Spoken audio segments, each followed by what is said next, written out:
Good morning. It's nice to get questions and comments, and so I really appreciate that from the folks out there. And feel free to let people know if you think they might benefit from this. Now, I thought I'd start today with two things.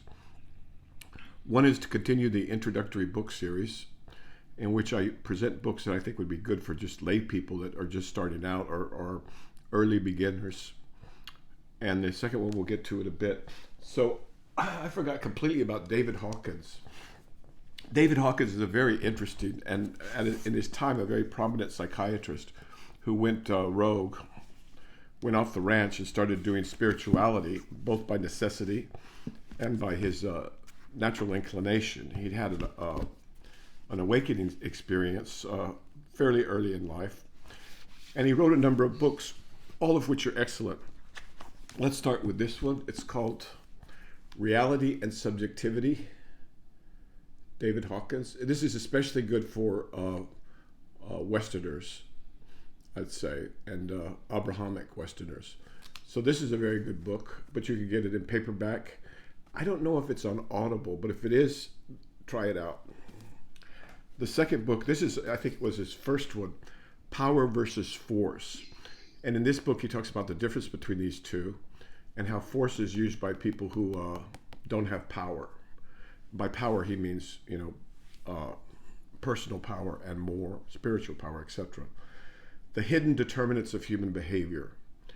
Again, by David Hawkins, MD, PhD.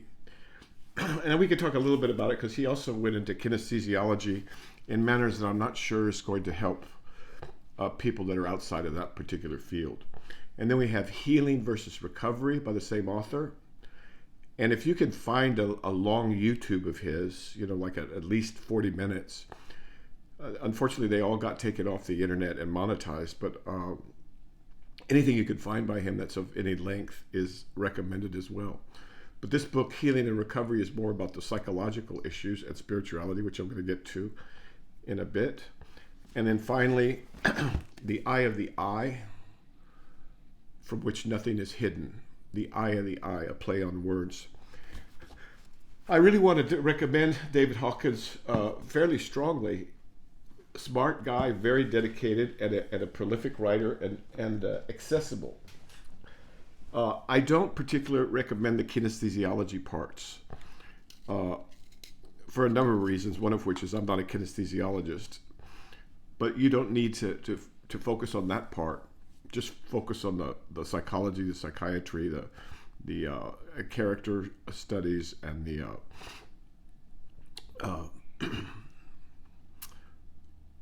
the descriptions of the developmental process. So good. David Hawkins, David R. Hawkins, MD. Good stuff. Now, the other thing is I got a question about spirituality and psychiatry, and I want to talk a little bit about that. Historically, at least in the US and Europe, psychiatry focused on strengthening the ego. And strengthening the ego is very important if you have ego fragmentation, as in a psychotic person or someone who's severely character deranged, character disorder, or you have someone with a biologically based mental illness that's severe. So in all of those cases, yes, you do want to strengthen the ego, you want to make it stronger, and you want to help the person that's fragmented defragment. Okay, put very briefly. In spirituality, we're working with and psychiatry work with a healthier patient who already has those things in order. Perhaps they're suffering from anxiety or depression or PTSD or something like that, but their ego is intact. And so what we do is we try to soften the boundaries of the ego, soften the heart too, especially, and the heart in relation to the self, to the I. And then what we want to do is evolve the person in terms of their ability to see that their ego is not the center of the world, that if their ego is dinged or damaged, it's not going to, collapse the world. In fact, the softening of these boundaries, the loosening of the rigid defenses is salutary and good for folks to decrease their suffering. So the goals of psychiatry and the goals of spirituality they go together for quite a ways, because they both aim to reduce neurotic suffering, and in the case of spirituality, to grow the person beyond that developmentally. And I'm reminded, just briefly, for those of you familiar with Maslow's hierarchy, that hierarchy doesn't go high enough. It gets up to, I think it starts with basic human needs, and then social needs, and needs to be loved and all that. That's wonderful and important stuff. But I think it stops with self-actualization or something like that. But we should aim higher than that. And that's something we're able to do in the 21st century for a number of reasons, more easily than we could do in the 20th. Okay, I'm going to stop there, but I just wanted to introduce you to David R. Hawkins and talk just a little bit about an overview of psychiatry and spirituality, their commonalities and their differences. If you have any questions, just let me know. They're appreciated. And anything you can do to support the channel, in terms of making it known to folks, it is appreciated also. Okay, here we go. Questions? Yeah, so essentially last week I had a get together with some of my friends, and I was jealous of one of my friend. Essentially, she was born in Dubai. Into wealth? Because of which she was born rich? Yeah. Okay. Into wealth, you could say. Like, she could easily get a green card in US. I know. Yep. I can talk about it later. Then when she was there with us, we went to a bar, and she bought expensive gifts to others and was giving really high tips to the waiters there, which I don't mind. But was she showing off, or was she just used to giving higher tips than the usual that people do normally in India? I don't think so. You don't think she was showing off? Could be, may not be. It could be. It's hard to know. Does she live in California, perchance? No, she lives in Colorado. Okay. She's a doctor. American doctors are different than Indian. I mean, American dollars. Yeah. Are different than So. Yes. Okay, but keep going. This is an interesting story and a universal story, by the way. So keep going. And essentially, that hurt my ego a lot, and I literally saw that. And at the same time, I actually was able to see some beliefs. One of them being, I believe, again, I hate to admit this, but I believe that I am better than her because of my education and various other things. Yet, I have no benefits that she has. I felt cheated out in a way. I know this is a belief, strong belief in that sense. There are a lot of other things as well. It's the reason painful, why I feel painful, I'm better than. It's painful. Yes. Okay, keep going. Ouch. And there are various other things as well. Her parents were strict, but because she was a girl, they didn't were violent with her sometimes, and which was not the case with me. So I felt like I have worked hard, I have suffered so much, and yet I can't get what she is getting, and she's enjoying it, at least from my eyes. Are you guys the same age? No, she's 10 years older than me. Are you attracted to her otherwise? Is she attractive to guys or anything like that? No, I'm not. No, I'm not attracted to her. So would you like to hurt her, or would you like to mess up her life so she's not so successful? No. All right, so this is not envy. We're just talking about jealousy, right? Because she was born rich. She's a girl. She had everything handed to her. Now she lives in the States because she could get a green card easily, and she's throwing the money around because she's got lots of it.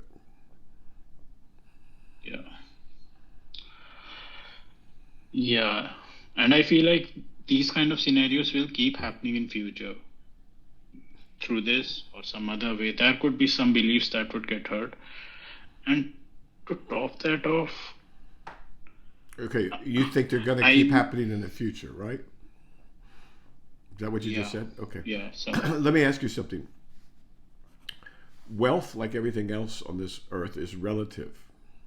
Can you see yourself in a situation where people look at you and say, hey, he's got a job, he's got money, he can go into the store and just buy what he wants, you know, he lives in a better part of town than I do, you know, he's got parents that care about him, I'm jealous of that guy who's got so much. I definitely can see that. Okay, so you can see people being envious of you just the way you're envious of someone else. Yes. Okay, good. Excellent. Because this is a human universal, pretty much. I mean, some people are very, very fortunate and they don't have that at all. But that's just a God's grace that they just happen to not be envious at all as people. But most people are envious that way. Okay, so what are you going to do? I don't know. I was diving a bit deeper into these things as well, like what my desires were, the reason why I was like jealous of her, like green card in US, could you feel it in your body? Could you feel it in your body, the jealousy? Yes. Where could you feel it? Where could you feel it? Around my chest and at the back of my chest or near my neck, I would say. Did it burn? Yeah, it was. So it was a burning sensation. Okay, so burning jealousy. Shakespeare speaks of that too, about a monster that devours the hand that from it where it doth feed, or something like that. I don't. Okay, so of these things, let's take them apart. Was it the fact that she had a green card? Was it the fact that she had money to throw around on big tips? Was it the fact that she, came from a rich family? Let's take one of them. let's deconstruct it. Let's for fun, because I think it's good for folks. I would say all of them, and I was thinking a bit deeper here, and when I thought that even if I were to achieve any of these things, like I got a green card or anything, then new problems will arise. Essentially, I will be afraid of losing it. True. Or there'll be somebody else richer. Or there'll be somebody else richer. Yes. Who has a passport or citizenship, and who has a nicer car, and who gives out even bigger tips and has, I don't know, women or men hanging off their arm, right? Everybody wants to be around them.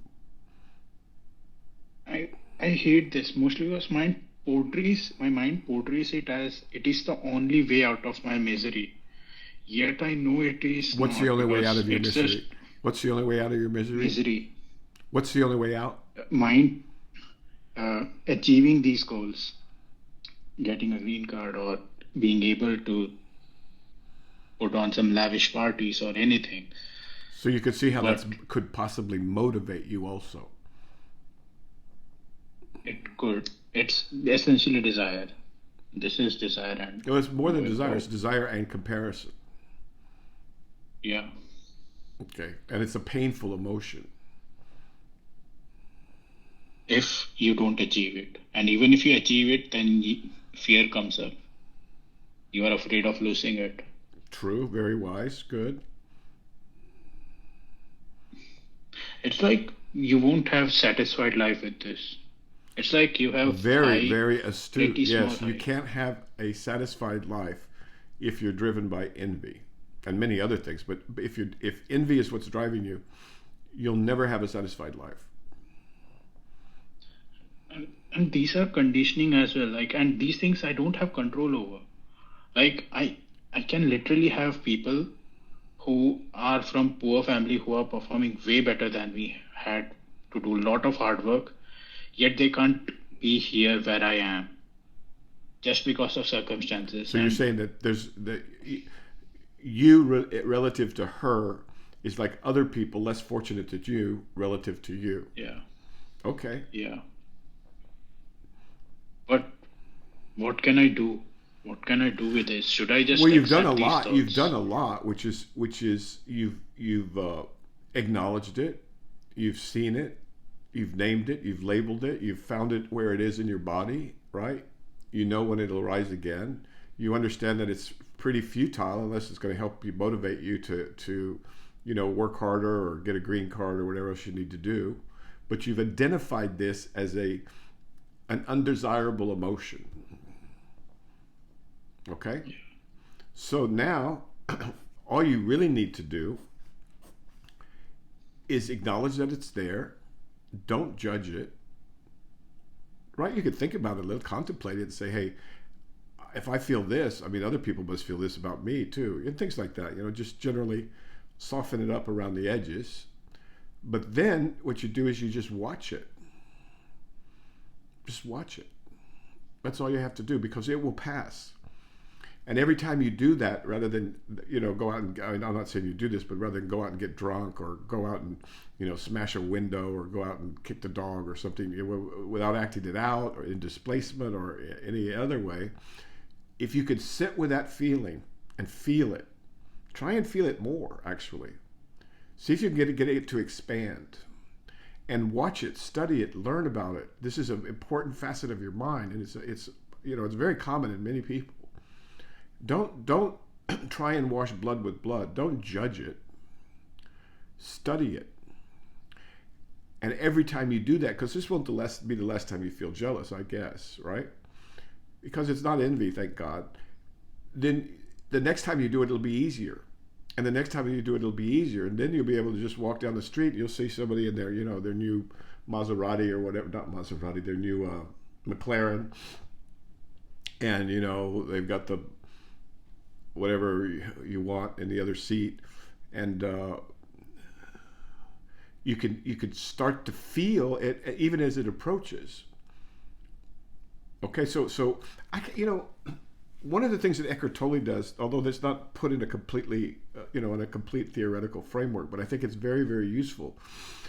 So I'm going to use it. He talks about a pain body. Yeah. So you have a jealousy body, right? And it's, although it feels like an enemy now, it will be your friend,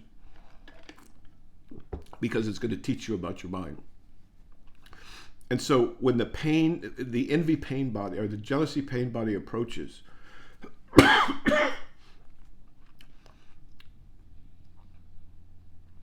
you're a student of your own mind. You're a man who wants to understand. You're not just about the money or just about the big tips and impressing people and all of that stuff. You're a student of what really matters. And you're after a priceless pearl. I mean, something priceless.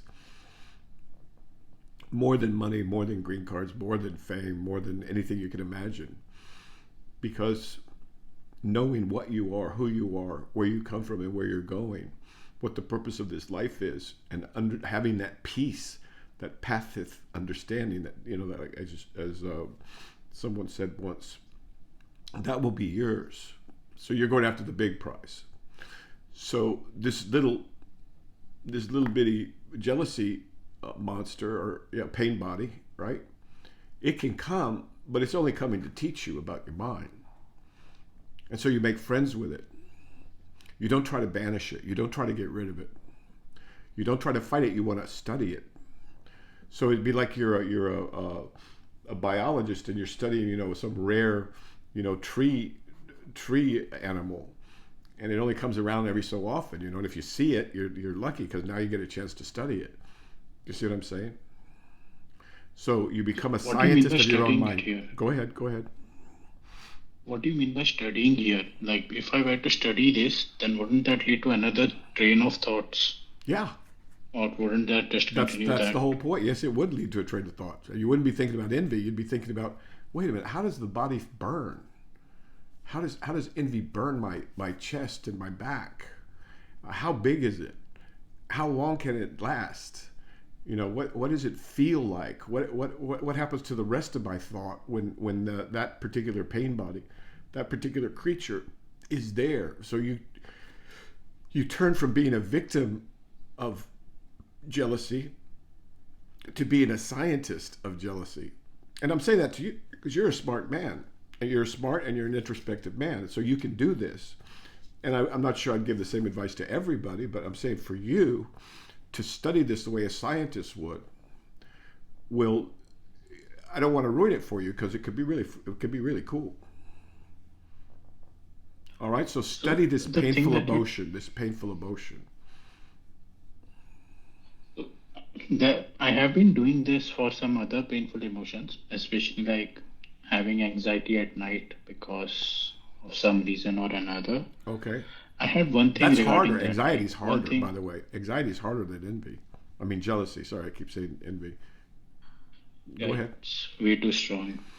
It's like, so you said out, right? I should just watch it and it will go away. Study it. The part that is study it and it will go away. But you don't want it to go away. You want it to stick around so you can study it some more. Yeah, but my mind says that I'm studying it because, like you and others say, that things will go away. These feelings will go away. No, and that's not what I'm saying. I never said it'll go away. Do you know what a lemur is? Yeah. It's a little animal that lives in a tree. Have you ever seen one? Yeah. Okay, I've never seen one. But if I saw one, I'd be very interested in studying that creature. So if you see this pain body of this sort, this jealousy pain body, you should be very interested in studying it because that's a model for other painful emotions.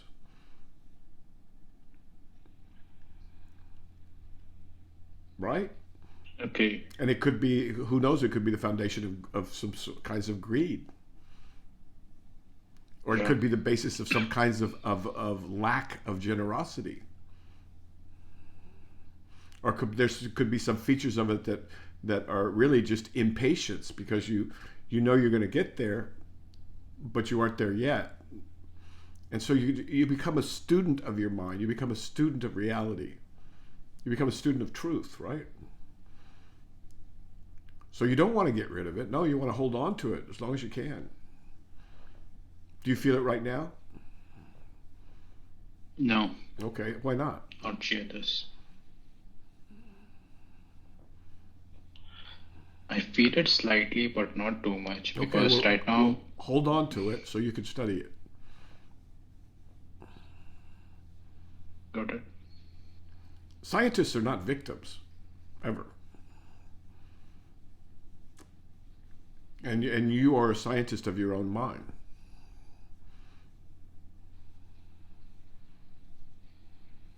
Now, for fun, you can elaborate it. You can imagine you're the one, because you are, I mean, all wealth is relative. It doesn't matter how poor you are, there's somebody poor. And no matter how rich you are, there's somebody richer, right?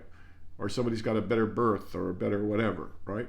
So you can imagine you can switch those roles and you can imagine, well, how would you feel about making other people jealous?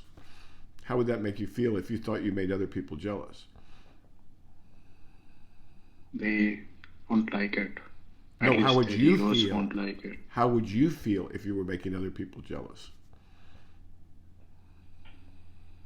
I would hate it. Yeah. Yeah. Yeah, why would you want to do that to anybody? So this is a self-inflicted pain body. So it's important to remember that. So it's yours. Don't just throw it away. Study it. And the ways to do it. I mean, if you get carried away, then you do the just a little breathing, right? And you come to the present. Yep. Yes. Have you read any of the Hawkins, by the way? No. It might make a good break from the Avatamsaka. Okay. He's more of a Christian than a Buddhist. Yeah. It's good. It's fine. Good stuff, but he's quite the mystic. Okay. Let us know how it goes. All right. Yes. Good. Many people will benefit from that. Thank you. Yeah. So, yeah, I had few other things. Good. Related. Oh, actually, yeah. Before moving on to some other things, I also wanted to talk about how to tackle grief. I guess it's the same way that you said Tackle grief? to tackle, not tackle grief, I would say how to handle grief, or I don't know. For me, grief is something that you think or perceive that you can never do in life from now onwards. Like it includes losing a loved one, but others as well. Well, let's be more concrete. What kind of grief?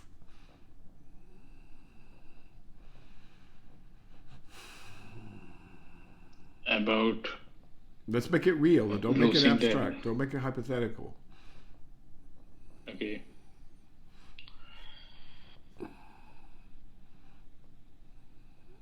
About suppose you had a stroke and now you are in a wheelchair because you are paralyzed. Now you can't move easily and do things that you could have done easily prior to the stroke.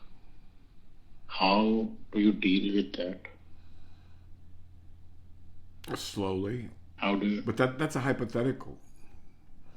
Let's not deal in hypotheticals. We could do that all day long. Let's deal with concrete things. By the way, nothing is difficult once you're used to it. So that's part of it. But nothing is difficult once you're used to it. But so now let's go to something concrete. Without getting too personal, is there something that you're grieving about? I guess, okay, yeah, to be frank, so I have been discussing about getting a green card and all, and I feel like that's mostly because of my grief that I had to leave US last year. Are you sure it's And grief and not desire to be back in the US? grief in the sense that I perceive that I can never come back there. That's not grief. And is But that it true? is, right, from my Is that perspective. true? You can't. Seems like a lot of people are coming into the country. It also seems like the laws are going to be changing too. Maybe. But so You why know, do you I say you'll don't never be able to come back? come back, I don't know.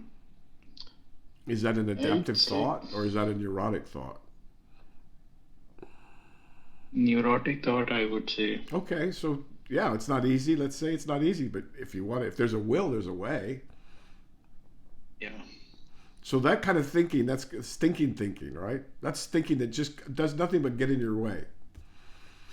Now, maybe it's not as easy as you hope, or had hoped, or maybe it's not as easy as it was in the past or something like that, but that doesn't mean it's impossible. It just means it's going to take more,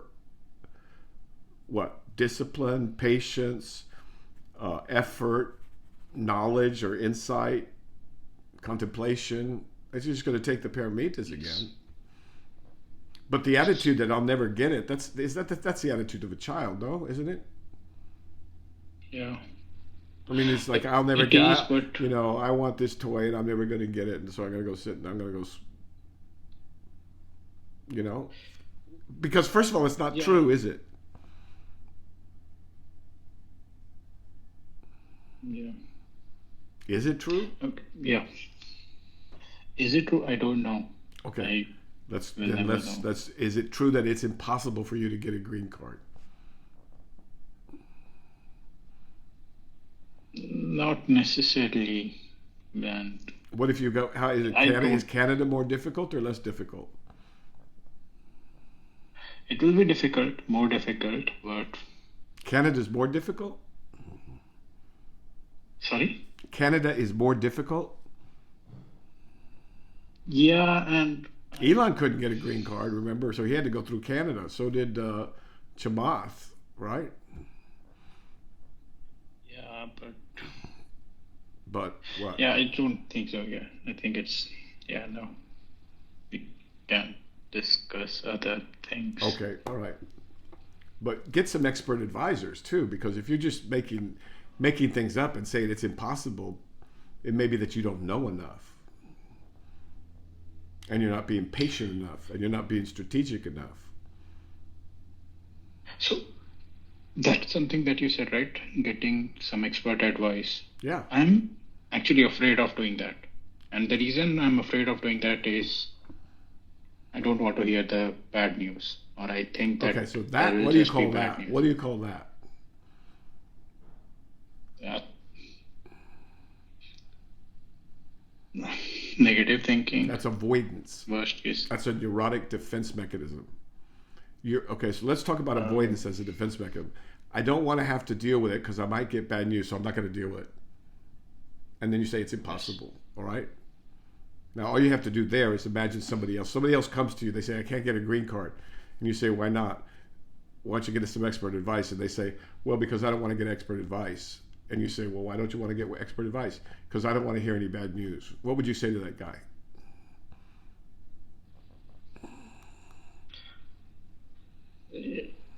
It's You'd say, stupid, I grow a would say. pair, grow a pair. But A from man's got to be a man, right? Yeah. All right? I think that one's going to settle itself. I'm not worried about that one. Next question. Yeah. So I was thinking about a few things. One of them was, so we have been discussing about worst case scenarios and all. And for me, actually, like, let me just back off a bit. For me, thoughts are like seeing without seeing, or like hearing without hearing. Like, it's like a, not an overlay, yet, like, if you were to ask me to imagine a strawberry, I can imagine a strawberry, yet see what's in front of me. Mm-hmm. Very good. And so, when I become anxious, I have been saying that Then you become I'm anxious. afraid of some. Yeah, when I am anxious, essentially, I'm afraid of something bad happening in the future, however small the probability of that event is. But what is actually happening is I'm literally imagining the worst case scenario, and it's as if right in front of my eyes, like in the form of thought, and I'm getting scared of it. Like, do you get what I'm trying to say? Like, So, it's like, although you don't, you see with your eyes and you hear with your ears.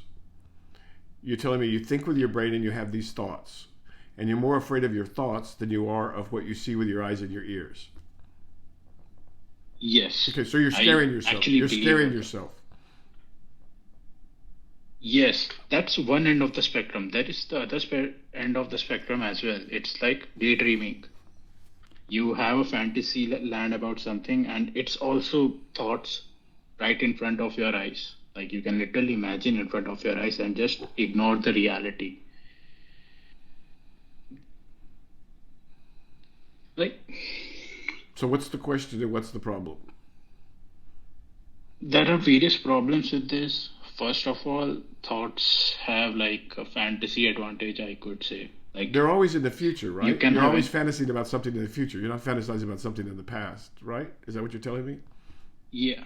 All right. Yeah, and they are not bound to Well, then come to the laws of present. Just come to the physics. present. How many scary things are there? Or turn the light around. How many scary things are there?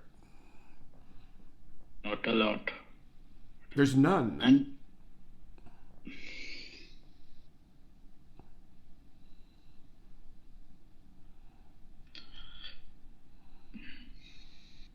Are you afraid of the dark? no, used to, but not now. Good. How come you're no longer afraid of the dark?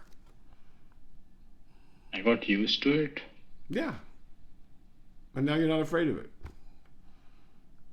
So you have a mental So habit what I'm of trying to always say thinking is, of the worst case scenario. All right, so what? so my problem with that worst case scenario is I believe the content of the thought. So thought No, is you real. don't. No, you The don't. content of No, the you thought don't. No, you don't. is how? You want to believe it a little bit so you can get scared, so you don't have to do anything. All right, give it. Let's hear it. Okay, there's worst case scenario. What's the worst case scenario? You're gonna get cancer and die, or something like that. What is it? Yeah, I was going to have that example. Okay, you're gonna have Like, cancer and die. suppose You don't believe that. You don't have any evidence of that. I And if you don't, did believe that, but you'd be at the yet doctor right now. You'd be at the doctor right now getting X-rays and having the doctor tell you, guy, you're out of your head is off. You enjoy these fears the way but people enjoy roller coasters.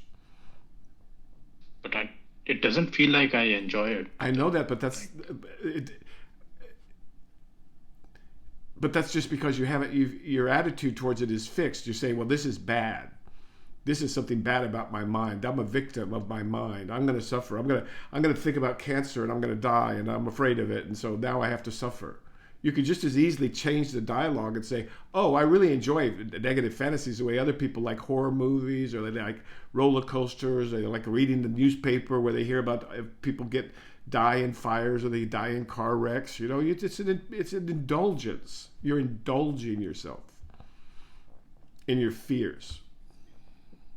So you don't have to take responsibility of putting your 2 feet on the ground, standing up like a grown man, and taking responsibility for your life and whatever reality, the way, God, whatever you want to call it, puts in front of you to teach you how to take the next step and keep going.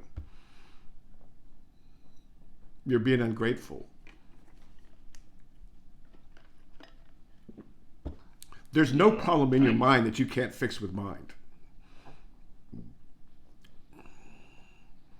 But don't pretend you don't enjoy it, because if you didn't enjoy it, you wouldn't do it over and over and over and over and over. You like to talk about it. You like to think about it. That way you don't have to think about work. You don't have to go, you can think about something that you could just like ruminate, and you do this. It's like being afraid of the dark. Sooner or later, you got to grow up. And it takes courage. This life does take courage. I'm not saying it's easy, but it is a process, and you got to start sooner or later.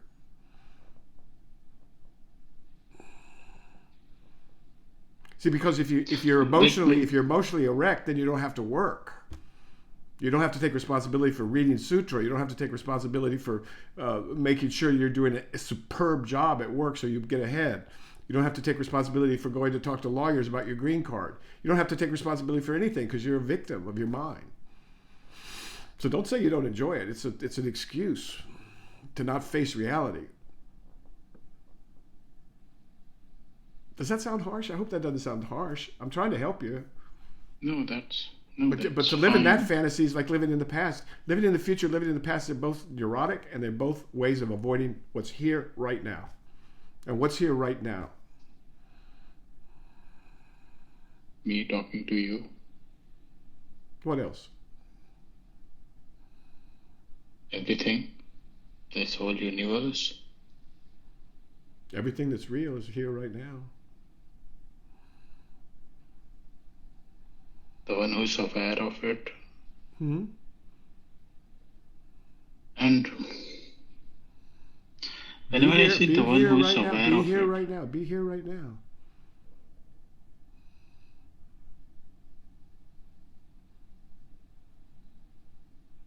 There's no fear right here, right now. There's no anxiety.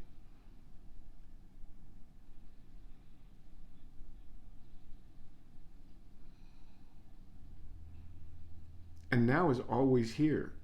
So just return to reality. And your thoughts, what are they? They're nothing. They're like clouds in the sky.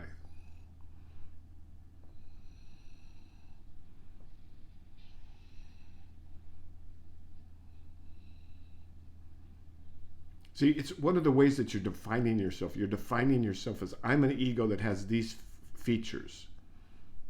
And if you start taking apart those bricks, then you'll be free. But that doesn't take away your responsibility on this earth to stand on your own 2 feet as a grown man and take care of business. But you could do it joyfully as just as easily as anxiously. Just stay away from the future and don't muck around in the past.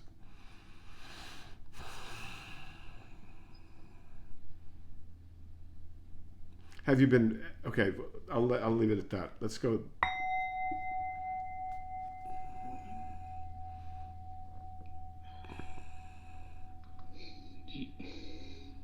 There are people who care deeply about you. Do you care about other people? Yeah. All right, well, help them. And your problems will get much smaller. That person who's jealous of you, that person who's jealous of you, maybe you could help them. And show them there's nothing to be jealous of, dude. We're all bozos on this bus. Yeah. All right, next question. And lighten up, dude.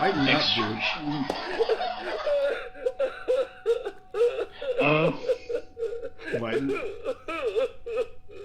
Jeez. Lighten up. Your thoughts aren't going to hurt anybody. Yeah. Okay? Yeah, but again, I still truly believe on contents of my thoughts sometimes. I am No, you don't. No, you don't. I know you want to think you do, but you don't. No, you don't. You know they're not true.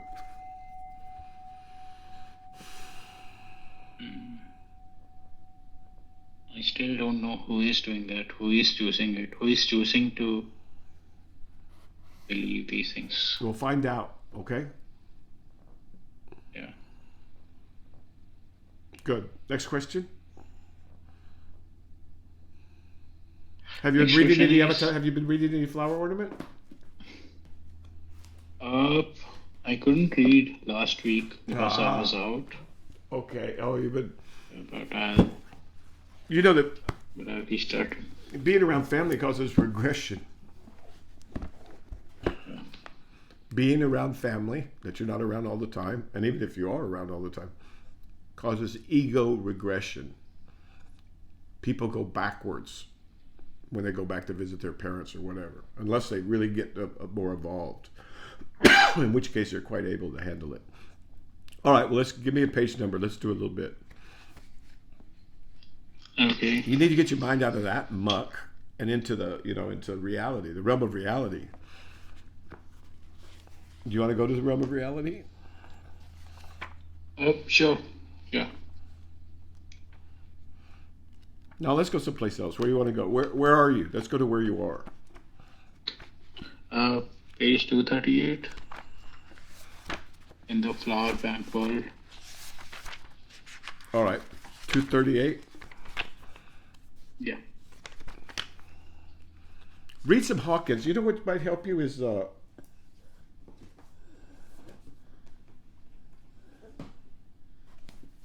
healing and recovery. That might help. Or power versus force. You need more power. Okay, 238. To what? 248? 238. Yes. Yeah, in this world, woman, man, doesn't matter. You got to grow up. If you don't grow up, you're going to suffer, and you're going to make other people suffer.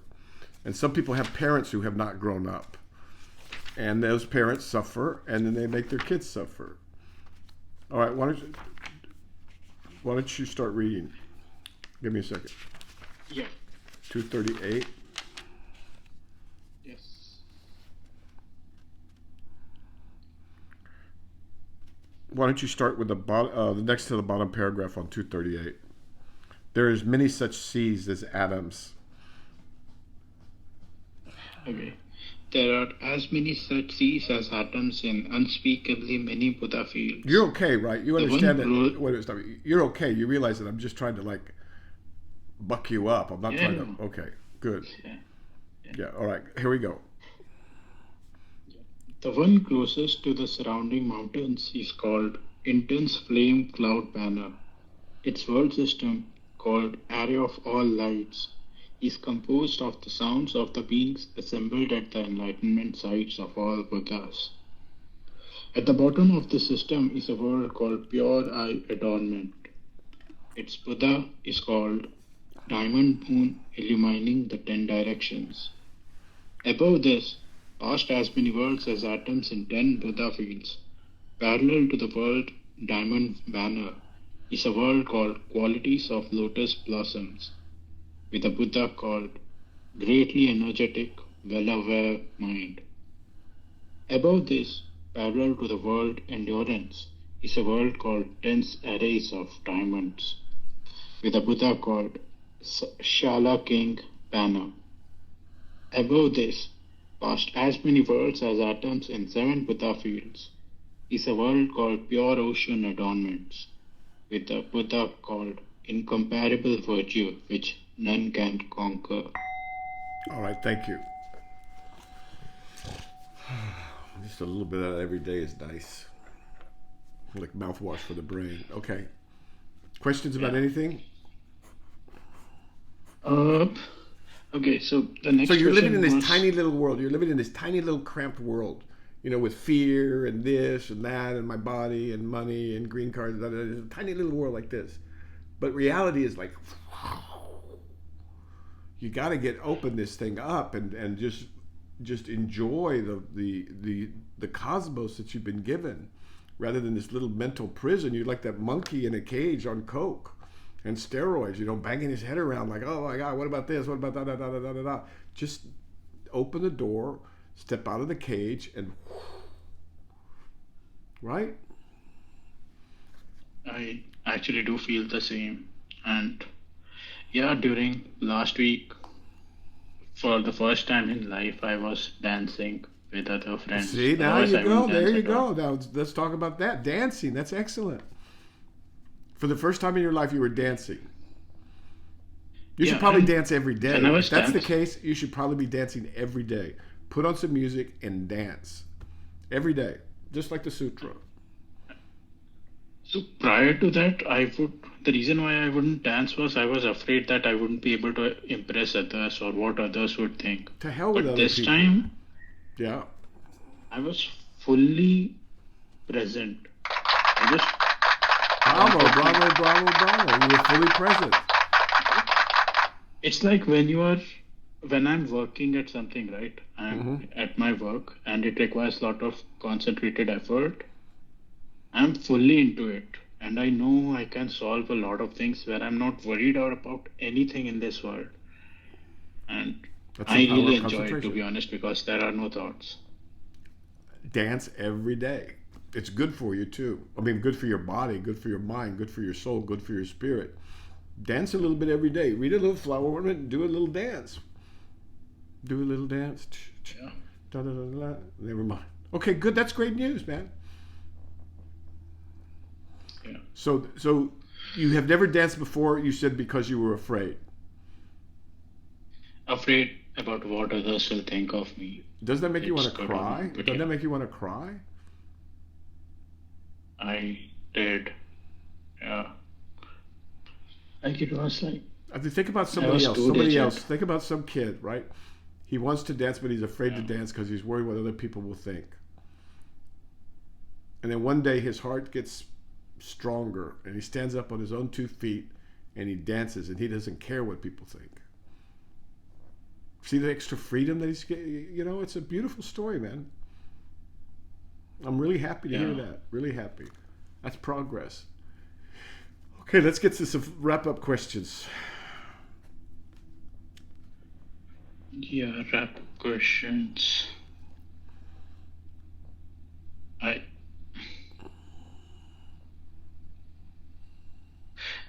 There have been certain other observations as well. Like when someone asks me or when I think about infinity, I think that I know infinity, but in reality, it's just a thought. It's just an image. When you ask me what an infinity is, I literally just think of an image of small balls, essentially atoms, being chained together in such large quantities, but it is still an image. I still don't know what infinity is, You yet I need the mistake flower. that That's what image you for need this infinity. book for. That's what this book is for. It will help. It will expand your mind to where you can do that, because there's not just one infinity. Past that infinity, there's another infinity. Past that infinity, there's another infinity. Past that infinity, there's another infinity, as many infinities as there are grains of sand in the Ganges River. Now, that's hard to wrap your mind around, but so let the sutra do its job. It's like going to the gym. I mean, Yeah. give your mind a chance, man. You're, in the modern world, we live like this, in tight little books or tight little phones or tight little, computer screens. And we see these words, infinity or forever.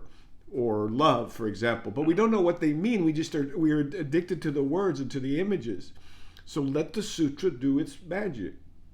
But to do that, you have to actually have enough discipline and enough patience and enough effort, right? And enough insight to realize how important it is. The disease of the modern mind is it's so constricted and tight and fearful and out of touch with the reality that's everywhere else other than the phone, the book, the computer, and the word or the number or the matrices. You're not going to find reality in there. You're just going to find poor, terrible substitutes for it. So give your mind a break. Give it a chance to step outside. All right, sir? Yeah, it's like literally taking the word tree for the actual tree. People create prisons with their mind. One of the most common bars in that prison is, what are other people going to think? Frankly, other people aren't even thinking about you. They don't care. But the reality is, wait till you grow up, you'll see. People imagine that the other people think about them much, much more than they actually do. Except maybe your parents, right? They care. Yeah. Okay, next question before we stop.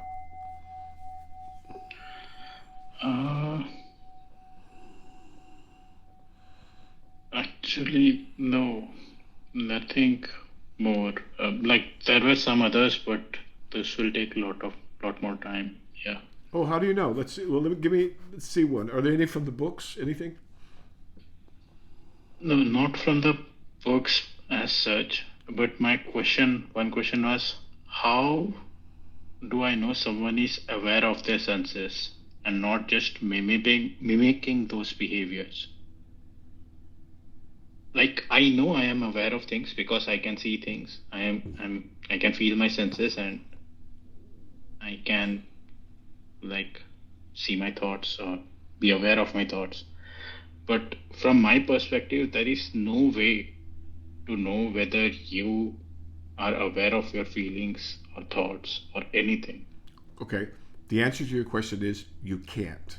You can't do that. That's not given to us. The only thing you can be sure of is your own consciousness. Right? That's an ancient philosophical problem, and a more recent one too. The only thing you can be absolutely certain, now we infer or we assume that other people are conscious too, but you cannot know that as a fact. So that's a big hint. If you want to know truth, don't look for it in other people, look for it in your own experience. You're never going to get it from other people, right? I mean, they can help, they can point fingers at the moon, but eventually you got to take your eyes off the finger and look at the moon, but it's got to be your own moon. Does that make sense? Do you see what I'm saying? Yeah. You can't prove anybody's consciousness except for your own, is what I'm saying. Yeah. Like, because this was more of a proof, like, I can always say that I can see myself in my mirror, but the core property of myself is being aware of these things. And that awareness can never be seen outside. So, in a way, I can never see my real self outside. Like, you can only see your real self outside. That's what you'll get to. You'll realize that your real self is everything there is. I am you, frankly. I mean, I don't want to ruin the spoilers. I don't want to ruin the punchline or whatever. But what you're going to realize is that we are one and the same. We are at the most, we are two waves of the same ocean. And the only difference is my wave, I've let it collapse back into the water a few times. And so I know what I am. You don't. You still think you're this isolated wave. But you have to discover that for yourself. What you call yourself is a fragile little idea in your mind. It's not that fragile. It lasts, usually a lifetime. But it goes away, later. But so you've constructed this idea, and you're going to live and die by it unless you deconstruct it. And I Another way can to see another way to this say right it is now that itself. that I'm a current. You're a current in an ocean, just the current of water in an ocean. The minute you start to let go of that, I'm a current, then you just become ocean.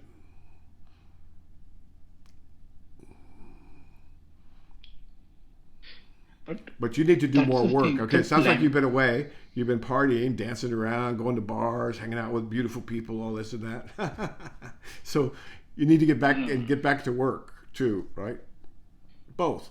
Yeah, that was just once. But I was thinking the way I was talking to you right now itself, like me saying I can never see my real self, or I can't mimic, or like there is I am your duality real in these self. I things. am your real self. There is duality, but again, me talking about duality, noticing duality in these things assumes the belief that if I were to see everything as myself, then I am awakened. I, Okay, let me ask you I something. learned these Is God things. infinite? I don't know, All right. Well, figure that out, and we'll take it from there. but like that If he wasn't begs infinite, the question: where is he stationed? Where is he hanging who out? is God? Is he in a room somewhere off on the other side of Pluto or something? Is he? Where's God? What No, partition of so the universe yeah, is God in? Or what partition of the universe is reality in? nothing. Nothing is partitioned. Everything is one. Okay, That is like I am affected by everything. correct. I'm not separate yet. I strongly think there is some split. Your mind tells you is fixated at one level of abstraction. So let's take the waves on the ocean. The wave got the idea, hey, I'm a wave. I'm not the ocean, and I'm not the other waves. I'm a wave. Look at me. Whoa. I'm going to get rich. I'm going to be famous. Everybody's going to love me, da da da da da. But you're just a wave. Sooner or later, that wave's going to dissolve back into the ocean where it came from. Now, this is a metaphor, obviously. Yeah. But it's all ocean, my friend. It's an ocean of love, an ocean of creativity, an ocean of beauty, an ocean of truth. But its most striking quality is there's no other word we have in the language that comes close, and love doesn't even do it. It's more than love, right? It's love with capital L's and all that other stuff. So you'll see. And then fear's over.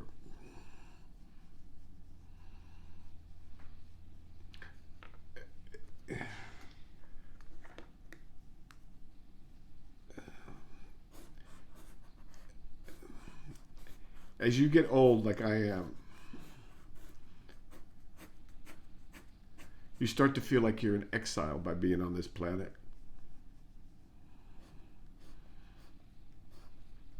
That human life is a life in exile. What do I you was mean by discussing that that? with somebody recently.